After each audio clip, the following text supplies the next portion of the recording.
আচ্ছা বলেন তো কতবার ডেলি আল্লাহ বলি, কতবার আল্লাহ বলি? এই মজমায় কেউ বলুক যে আমি ডেলি 100 বার 1000 বার আল্লাহ বলি, 200-400 বার আল্লাহ বলি। কোন যুবক বলুক যে আমি ডেলি 10 বার আল্লাহ বলি। সারা দিন নাফরমানি করি, সারা দিন। কসম খোদার রহমতের ছোঁয়া সংযোগ যদি আমাদের সাথে না থাকতো, তাইলে 1 সেকেন্ড 1 মিনিট বাঁচার ক্ষমতা ছিল না। আপনি আপনাকে বিবেকটা দিয়ে একবার চিন্তা করেন যে আমি আল্লাহ ডেলি ভোগ করি কতটুকু। এই পানিটার দাম কতটুকু? কত দাম এটা? 1 লিটার 40 টাকা না 30 টাকা। যদি পানির দামে অক্সিজেন কিনতে হতো তাহলে ডেলি 16,500 টাকা অক্সিজেনের বিল দিতে হতো। শুধু যদি পার লিটার 30 টাকা কিনতে হতো, ডেলি আমরা 550 লিটার অক্সিজেন নেই। বিশ্বাস না হলে এখন নেটে সার্চ দেন আর WHO কে জিজ্ঞেস করেন যে পার হেড আমরা ডেলি অক্সিজেন কতটুকু নেই 24 ঘন্টায়। WHO আমার কথাই বলবে 550 লিটার। 1 লিটার 30 টাকা, 550 কে 30 দিয়ে গুণ দেন, দেখেন 16,500 টাকা পার ডে দিল। রহমতের ছোঁয়া না লাগলে আপনাকে বিনা পয়সায় দিতেছে, তো দিতেছে কি করে? মাসে তো 4,95,000 টাকা বিল হতো পানির দামে কিনলে। পানির দামে 1 পয়সা যদি শ্বাসের বিল হইতো। অথচ আমি রূপগঞ্জে বসা বলতেছি, রূপগঞ্জে, থানা তো রূপগঞ্জ, ঠিক না? হ্যাঁ, বাংলাদেশের প্রথম সারির শিল্পপতি যমুনার মালিক আমাদেরকে শিখায়া গেছেন করুণা লগ্নে 2020-এ স্বাভাবিক শ্বাসের দাম কত, স্বাভাবিক শ্বাস নেওয়ার দাম কত শিখায়া গেছিলেন। উনি ডাক্তারের টিমকে বলছিল, চায়নার ডাক্তারের টিমকে, যখন ভেন্টিলেটর চলতেছিল, যে আমাকে স্বাভাবিক শ্বাস নিতে দাও, এন্টার কোম্পানি আমি তোমাদের নামে লেখা দিব। পেপারে আছে, পেপারে। ওনারা জানে পেপারে আসছে।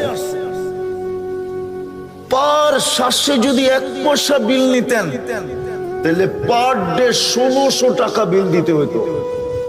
আমরা 1,60,000 বার শ্বাস নেই, ছাড়ি আর নেই 1,60,000 বার। 1 পয়সা 1,60,000 পয়সায় 1600 টাকা হয়। মাসে 48,000 টাকা বিল দিতে হতো। রহমতের ছোঁয়া যদি না লাগতো, রহমত যদি আমার সাথে সংযুক্ত আমাদের সাথে না হইতো, তাহলে কোনদিন আল্লাহ আমাদেরকে শ্বাস নিতে নিতেন না। 24 ঘন্টা না ফরমানি, আর শ্বাস নিবে আল্লাহ। ওই আল্লাহ যিনি পাওয়ারফুল। আল্লাহ তো দৃষ্টি আকর্ষণ করছে, আমার পাওয়ার দেখবি। আল্লাহ পাওয়ার শোনাইছে, ওয়াযাতু আমরি আলাস সামাওয়াতি ফাস্তাকাল্লাত। আমি হুকুম অর্ডার রাখতে দেরি, আকাশ স্থির হইতে দেরি করে নাই। শুধু হুকুম দিয়ে দাঁড় করায় দিছি। 6টা 7টা সাবআ সামাওয়াতিন তিবাকা, একের থেকে একটার পর একটা 7টা। আবার দূরত্ব কতটুকু? 500 বৎসরের রাস্তা। মোটা কতটুকু? 500 বৎসরের রাস্তা। একটা আরেকটার সামনে বড় কত?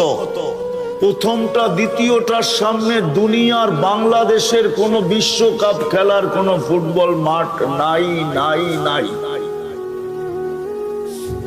বলুক, জিজ্ঞাসা করেন তো আছে কিনা?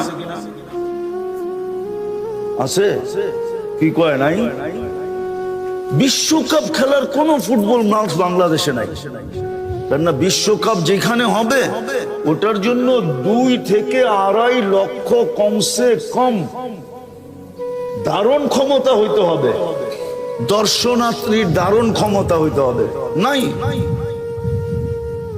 দুনিয়ার সবচেয়ে বড় মাঠের মধ্যখানে ফুটবলটা রাখলে মাঠের তুলনায় ফুটবলটা যেরকম ছোট, প্রথম আকাশটা দ্বিতীয়টার সামনে এরকম ছোট, দ্বিতীয়টা তৃতীয়র সামনে, তৃতীয়টা চতুর্থের সামনে, চতুর্থটা পঞ্চমের সামনে, পঞ্চমটা ষষ্ঠের সামনে, ষষ্ঠটা সপ্তমের সামনে। চলেন আপনাদের একটু সাত আকাশের উপরে ঘুরায় নিয়ে আসি। ফাওকা সাবঈ সামাওয়াতিন বাহার, 7 আকাশের উপরে সমুদ্র প্রবাহমান। উমুকুহু কামা বাইনাস সামাই ওয়াল আরদ, আকাশ জমিনের দূরত্ব যতটুকু এতটুকু হলো সমুদ্রের গভীরতা। ফিহি সামানিয়াতু আওয়াল, এর ভিতরে 8 ফেরেশতা দাঁড়ানো। মা ওয়াসালা মা উল বাহরি ইলা রুকবাতিহিন্না, হাঁটু পর্যন্ত সমুদ্রের পানি আসে নাই। 2 জনের দূরত্ব হলো 50 আলফা সানা, 50,000 বৎসরের রাস্তা। এক এক কান্দা হইল মিন শাহমাতি উদুনিহি ইলা আতিকিহি সাবু মিয়াতি আম, এক এক কান্দা হইল 700 বৎসরের রাস্তা। আলা আনাকিহিম আরশুর রহমান, এদের কাঁধে আল্লাহর আরশ। আর কোরআন বলে ওয়াকানা আরশুহু আলাল মা, আল্লাহর আরশ পানির উপরে। শুধু হুকুম দিয়ে দাঁড় করায় দিছে। উনি হলেন আল্লাহ, শুধু আকাশ না। বাকি হাদিস লম্বা, ওয়াদাতু আলাল আরদি ফাস্তাকাররাত, আল্লাহ বলে জমিনের উপরে হুকুম রাখতে দেরি, পানির উপরে বাসমান হইতে দেরি হয় নাই। আমাদের নিচে পানি আর পানি, পাইপ গাললে পানি উঠে কোত্থেকে? পানি না হলে পানির উপরে বিছায়া রাখছেন। এটা উপরের লেয়ারটা পানির উপরে বিছানো, যেটার উপরে আমাদের বসবাস। হুকুম দিয়ে বসায় রাখছেন পানির উপরে। এরকম লম্বা হাদিস যার এতটুকু পাওয়ার, আপনি সারাদিন নাফরমানি করবেন আর সারাদিন শ্বাস নিবেন, এটা পসিবল হয়তো হয় কি করে? শুধু রহমতের ছোঁয়ার কারণে।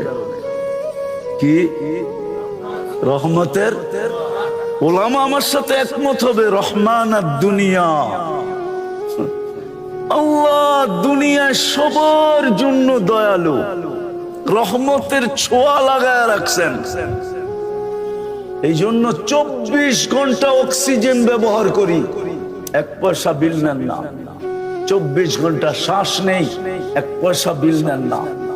24 ঘন্টা সেবা দিতেছেন, 1 পয়সা বিল নেন না। আমি শরীরটাকে খুলতে পারি আর মিলায়া দিতে পারি বর্তমান প্রযুক্তির সাথে। যে বিল দিয়ে এটা চালাইতে হইলে, প্রযুক্তি দিয়ে চালাইতে হইলে আমি মিলাইতে পারবো। ডেলি 1 কোটি টাকা আপনাকে ব্যয় করতে হইতো, যদিও সবচেয়ে কম দাম ধরি। কসম খোদা, মিলায় দেওয়া যাবে। শিক্ষিত মানুষ ওনারা, আমি বুঝাইতেছি আপনাদেরকে, ডেলি 80,000 বার আপনার আমার ভিতর থেকে কার্বন ডাই অক্সাইড বাইর করে। কতবার? 80,000 বার আপনি শ্বাস নেন, অক্সিজেন যায়। 80,000 বার শ্বাস ছাড়েন, কার্বন ডাই অক্সাইড বাইরে। দুনিয়াতে কোনো মেশিন বাহির হয় না এখনো। বিজ্ঞানের হাত ওই পর্যন্ত লম্বা হয় নাই যে কোনো মেশিন আবিষ্কার করছে কারো ভিতরে যদি কার্বন ডাই অক্সাইড জমা হয়ে যায়, মেশিন দিয়ে এটাকে কিউর করবে। রব্বে কাবার কসম, এখন পর্যন্ত কোনো মেশিন আসে না। বলুক ওনারা আসছে কিনা, এখন সার্চ দিয়া বলুক, বিজ্ঞানকে জিজ্ঞাসা করুক, আসে নাই। আল্লাহ ডেলি 80,000 বার আমাদের ভিতর থেকে কার্বন ডাই অক্সাইডকে বের করে। 24 ঘন্টা যদি বাহির না করে তো 25তম ঘন্টায় আপনার জানাজা হবে, এতে কোনো সন্দেহ নাই। 25তম ঘন্টায় জমতে জমতে জমতে জমতে শ্বাস টানা বন্ধ হয়ে যাবে, ফুসফুস কাম করা ছেড়ে দিবে, আর আপনি টানতে পারবেন না, বিলকুল অফ হয়ে যাবে। তো যেটা বুঝাইতেছিলাম, রহমতের ছোঁয়া লাগলে লাগা আছে বিদায় আমরা এখনো বেঁচে আছি, এখনো চলতেছি। নাইলে একটা কথা আপনি বলেন, আমি লম্বা করব না, ওয়াজ অনেকক্ষণ ধরে আমি শুনতেছিলাম ঘরে বসে বসে, আর লম্বার প্রয়োজনও নাই। অল্পতে যদি বোঝে তাইলে বোঝা সহজ। অল্পতে আপনি বলেন 99টা পদের মালিক যিনি, সেবা বাদ দিলাম, 24 ঘন্টা সেবা করে কে আমাদেরকে? বকরি কাঠটা 24 ঘন্টা বাদ দিলাম, এটা বলেন 24 ঘন্টায় 5 বার আমাদেরকে ডাকে কে? কোন আল্লাহ? কেমন পাওয়ারফুল আল্লাহ! শুধু এইখানেই শেষ? আমি তো এই জন্য আমার সমাজের শিক্ষিত মানুষের পায়ে ধরতে মন চায়, যুবকদেরকে আলাদা আলাদা পায়ে ধরি, যে ওরা যদি 99 নামের অর্থটা কোনোদিন দেখতো, একটু মনোযোগ দিয়া। সারা দিনই তো ওরা নেটে থাকে, সারা দিনই তো ওরা গুগলে থাকে, সারা দিনই তো ওরা ইন্টারনেটের সংযোগ ওদের সাথে থাকে। ইন্টারনেট ছাড়া তো ওদের চলে না, খাওয়া ছাড়া তো চলে, কিন্তু ইন্টারনেট না হইলে তো যুবকদের চলে না, ঠিক না? 2 বেলা না খায়া থাকতে পারবে, কিন্তু ইন্টারনেট না হইলে চলবে না, ঠিক না? সত্য তো? হ্যাঁ, ইন্টারনেট ফেল মানে চ্যাট করবে কি করে? হ্যাঁ, একজন আরেকজনকে দেখবে কি করে, ঠিক না? যদিও বারবার শেখ খায়, যদিও বারবার কি খায়, প্রত্যেক 14 তারিখে ওরা শেখ খায়। হ্যাঁ হ্যাঁ, রাগ হও না, বোঝানোর জন্য বলতেছি। চেহারাই বলে যে সব 14 তারিখ আইলেই শেখ খায়, তারপরও কয় না কয়লা দিলেও ময়লা যায় না, অভ্যাস ছাড়তে পারে না, আবার ফুল দেয়, আবার হোটেলে বয়া খাওয়ায়, আবার পার্সেল দেয়, পারে না কলিজা দিয়া দিতে। তারপরও যদি লেখা দেয় একবার জীবনে I.U, ঠিক না? চাইলেও তো ইজ্জতটা কোনো মতে বাঁচবো বন্ধুদের কাছে, ঠিক না? না আবার খেপা যায় কিনা, গাড়ি আটকায় দেয় কিনা, আবার রূপগঞ্জ, ঠিক না? তো যেটা বুঝাইতেছিলাম, আমার তো মনে হচ্ছে ওদের পাও ধরে বলি, একবার 99 নামের অর্থ দেখো, তাইলে বুঝে আসবে কোন আল্লাহ ডাকে। 99 সিফতের মালিক শুধু আল্লাহ না, যিনি রহমান, যিনি রহিম, যিনি মালিক, যিনি কুদ্দুস, যিনি সালাম, যিনি মুমিন, যিনি মুহাইমিন, যিনি আজিজ, যিনি জব্বার, যিনি মুতাকাব্বির, খালিকুল বারিউল মুসাব্বিরুল গফফারুল কহ্হারুল ওয়াহ্হাবুর রাসাকুল ফাত্তাহুল আলিমুল কাবিদুল বাসিতুল খাফিদুর রাফিউল মুইজ্জুল মুদিল্লুস সামিউল বাসিরুল হাকামুল আদলুল লতীফুল খবীরুল হালিমুল আযীমুল গফুরুশ শাকুরুল আলিয়্যুল কবীরুল হাফিজুল মুকিতুল হাসিবুল জলিলুল করিমুর রকিবুল মুজিবুল ওয়াসি আল হাকিমুল ওয়াদুদুল মজিদুল বাঈসুশ শাহীদুল হকুল ওয়াকিলুল কবিয়্যুল মতিনুল ওয়ালিয়্যুল হামিদুল মুসি আল মুবদি আল মুঈদ আল মুহয়ি আল মুমীত আল হাইয়্যু আল কাইয়্যুম আল ওয়াজিদ আল মাজিদ আল ওয়াহিদ আল আহাদ আল সামাদ আল কাদির আল মুক্তাদির আল মুকদ্দম আল মুআক্খার আল আউয়াল ওয়াল আখির আল যাহির ওয়াল বাতিন আল ওয়ালি আল মুতাওয়ালি আল বাররু التواب المنتقم العفو الرؤوف مالك الملك ذا الجلال والإكرام المقسط والجامع والغني والمغني المانع الضار النافع النور الهادي البديع الباقي الوارث الرشيد الصبور جل جلاله যিনি 99টা পদের মালিক, উনি ডাকে, উনি ডাকে, না সে তো না আসে কি কইরা, অথচ 24 ঘন্টা ভোগ করে উনারটা সার্ভিস দিতেছেন, 24 ঘন্টা ফ্রি উনি। রহমতের ছোঁয়া লাগছে দেখেই তো এই অবস্থা। রহমতের ছোঁয়া না লাগলে একদিনও পারতেন না, হ্যাঁ হ্যাঁ, এই জন্যই তো ওলামা লিখতে বাধ্য হয়েছে রহমান আর দুনিয়া। হায়, দুনিয়ার সবাইকে রহমতের ছোঁয়া দিয়া দিছেন, কিচ্ছু বলেন না, শুধু এতটুকু বলে না বেরুন কাইফা তা'মালুন। আল্লাহ বলে আমি তাকায় তাকায় দেখি তুই করিস কি, কি করিস শুধু আমি দেখতে থাকি আর চিৎকার দিতে থাকি, মান গাররাকা বিরাব্বিকাল কারীম। আমার মতো দয়ালু রব থেকে তোকে দূরে সরাইলো তো সরাইলো কে? আবার এটাও বলেন কুতিলাল ইনসানু মা আকফারা, ও মানুষ, সৃষ্টির ভিতরে তোরে শ্রেষ্ঠত্ব দিলাম, তুই অকৃতজ্ঞ হস্ত হস কি কইরা?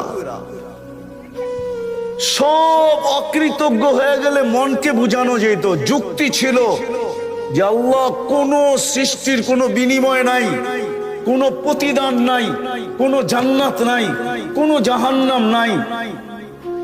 আমাদের প্রতিদান আছে, প্রতিদান। আমাদেরকে কিনবেন তো জান্নাত দিয়া কিনবেন। আল্লাহ ঘোষণা দিছে আমি জান্নাত দিয়া কিনবো, কাগজ দিয়া না। তোমাকে আমি জান্নাত দিয়া কিনতে প্রস্তুত। ইন্নাল্লাহ আশতারা, কোরআন বলে আমি তোমাকে জান্নাত দিয়া কিনবো। তোমার প্রতিদান আছে, তুমি সুবহানাল্লাহ বলতে দেরি, সৌরজগৎ অর্ধেক নেকি দিয়া ভরতে দেরি হয় না। অথচ সমগ্র সৃষ্টি জন্ম লগ্ন থেকে নিয়ে কিয়ামতের সকাল পর্যন্ত আল্লাহর গুণগান গাবে, গাইতেছে, গাইতেছিল, গাইতে থাকবে। এক সেকেন্ডের জন্য বিমুখ হওয়া এদের জন্য সুযোগ নাই। লা ইয়াগফাল ওয়ালা ইয়ালতাফিত, এদিক ওদিক তাকানোর সুযোগ নাই, বিমুখ হওয়ারও সুযোগ নাই। তারফাতা আইন, চোখের পলক জপতে যতটুকু সময় লাগে এতটুকু সময়ের জন্য। আল্লাহ বলে সবগুলা যদি জমা করি তোর এক সুবহানাল্লাহর সামনে বিন্দুও হবে না, বিন্দু। এত বড় বিনিময় দিতেছেন। আল্লাহ বলে তুই অকৃতজ্ঞ হলি কি করে? ওই আল্লাহর রহমতের ছোঁয়া আছে দেখা নাইলে 5 বার ডাকে কে? কে ডাকে? নিজের জন্য ডাকে?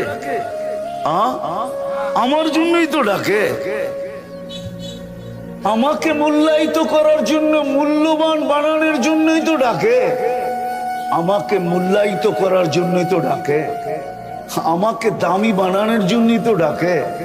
আমাকে সৃষ্টির সেলুট পাওয়ার জন্য ডাকে।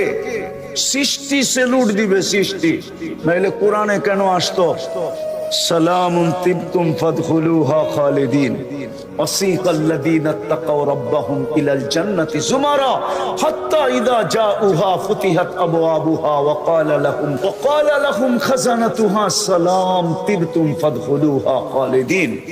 ফেরেশতা সালাম দিবে, সালাম। আরে রাখেন না সৃষ্টির সালাম আর ফেরেশতার সালাম। আল্লাহ তো নিজে বলতেছে সালাম কওলাম মির রব্বির রহিম। আমি তোর গলায় সালামের মালা পরাই দেব, আমি আল্লাহ সালামের মালা পরাবো। ডাকে তো এই জন্য, ডাকে তো আপনাকে শত জিনিস দেওয়ার জন্য, দামি বানানোর জন্য। কিন্তু বলেন শতকরা কয়জন ডাকে সাড়া দেয়? আফসোস আজকে। এই জন্যই তো আমি অনেক কাঁদি ইদানি, যে দুনিয়াতে 250 কোটি মুসলমান। হ্যাঁ, আবার ওনারা রাগ হয়ে যায় কিনা বলবো। মুসলমান মুসলমান সমাজে যতটুকুই নিজে দামি হোক না কেন, আদার দুনিয়ার চোখে মুসলমান সবচেয়ে নিকৃষ্ট। কেন দুনিয়ায় মুসলমান নিকৃষ্ট হলো?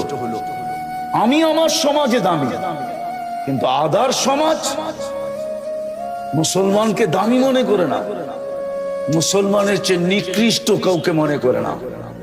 আমরা দেখি বিদেশে চলতে ফিরতে, আমরা দেখি, আমরা চোখে দেখি, কোনো মিডিয়ায় না, ডাইরেক্ট চোখে দেখি, ডাইরেক্ট। আপনাদেরকে ওই চিত্রগুলো আমি আয়না দেখাইতে পারবো না, আর পেন ড্রাইভের মতো এইখান থেকে বাহির করা প্রজেক্টরে শো করতে পারবো না।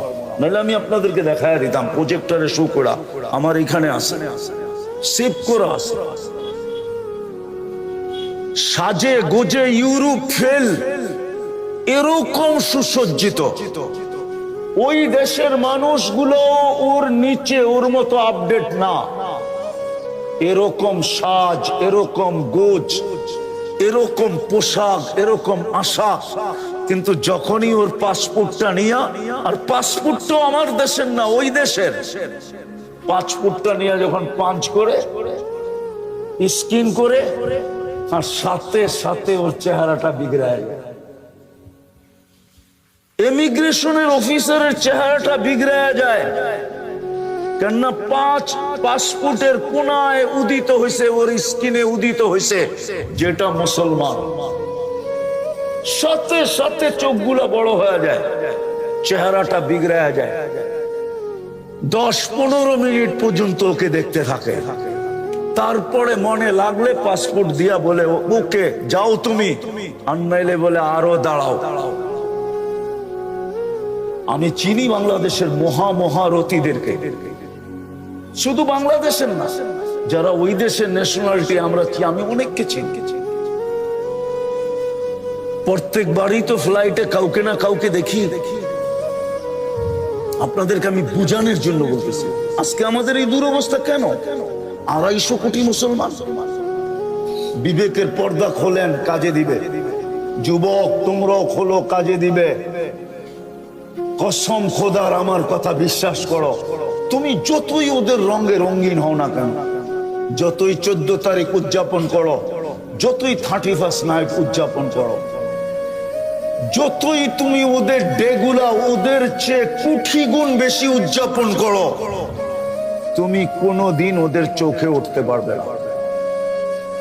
চোখে উঠা বোঝো? কোনো দিন তুমি ওর কাছে প্রিয় পাত্র হতে পারবে না, না না না না। কেননা ও জানে তুমি জন্ম নিতে দেরি, তোমার কাজে আজান একামত দিতে দেরি হয় নাই। আর ওটা আজান একামত ছিল না। এখন তো বিদ্যুতের যুগ, বিজ্ঞানের যুগ, টেকনোলজির যুগ। এই জন্য এখন তোমাদেরকে বোঝানো যাবে না, কিন্তু কিছু বৃদ্ধ লোক আছে, ওদেরকে বোঝানো যাবে এখনো, যারা এক সময় শীতের দিন তুষের আগুন পোহাইতো। আমাদের দেশে তুষের আগুন কি পোহাইতো না? শীতকালে তুষের আগুন দেখা যেত উপর দিয়া, বিলকুল আগুন নাই। মা বোনরা একটা কাঠি রাখতো, উপর দিয়া বিলকুল আগুন শেষ হয়ে যেত, ভিতর থেকে আবার খুঁটা খুঁটা আগুনটাকে উপরের দিকে আনতো। ওরা জানে প্রথম আজান একামতে তোমার ভিতরে একটা আগুন ঢুকায়া দিছে। কয়লা ভাঙলে যেরকম ওর পেটের ভিতরে আগুন দেখা যায়, তোমার ভিতরে আজান একামতওয়ালা আগুন আছে, যেটা দুনিয়ার কেউ নিভাইতে পারবে না। এই জন্য তুমি যতই রঙে রঙিন হও, তোমাকে কোনোদিন ওরা ভালোবাসা দিবে না। যদি দিত, তাহলে আমার ছেলেরা লাশ কেন হইতো? বলো, আরে বলো না। ইউরোপে যেতে লাশ হয়ে দেশে ফিরতো কেন? সমুদ্রে কেন লাশ হইতো? সমুদ্রে কেন কবর হইতো? 30 লাখ টাকা কেন দিতে হইতো? 50 লাখ টাকা দিয়ে মেক্সিকোর বর্ডার কেন পার হইতে হয়? আমি 1-2জনকে চিনি না, শত শত জনকে চিনি যারা মেক্সিকোর বর্ডার দিয়ে আমেরিকাতে ঢুকছে। কেন ঢুকতে হতো? পোশাক আশাকে তো ওদের মতোই ছিল, চাল চলন তো ওদের মতোই ছিল। বিদায় আমি যেটা বুঝাইতে চাইতেছিলাম, রহমতের ছোঁয়া লাগা আছে, বিদায় বেঁচা আসি, নাইলে আমাদের বাঁচার কথা না।